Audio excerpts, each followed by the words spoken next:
প্রিয় মায়াবতী, জানো, মানুষ আমাকে প্রায় সময় জিজ্ঞেস করে কোন দুঃখটা আমাকে সবচেয়ে বেশি পোড়ায়। আমি তাদের বলি, কোনো দুঃখ আসলে দুঃখ না। আজ যেটা দুঃখ, কাল সেটা অতীত বা নস্টালজিক। জীবন জুড়ে অসংখ্য দুঃখ, হতাশা ও ব্যর্থতা রয়েছে।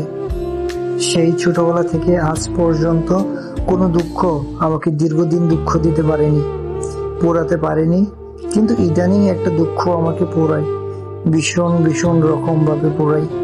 তীব্র একটা কম্পন শরীর জুড়ে বয়ে যায়, গলা ভারী হয়ে ওঠে, নিঃশ্বাস গাঢ় হয়ে হাঁসফাঁস লাগে, চোখ ক্রমশ ভিজে ওঠে। আমার পুরো পৃথিবী ঝাপসা হয়ে ওঠে যখন ভাবি আমাদের আর দেখা হবে না।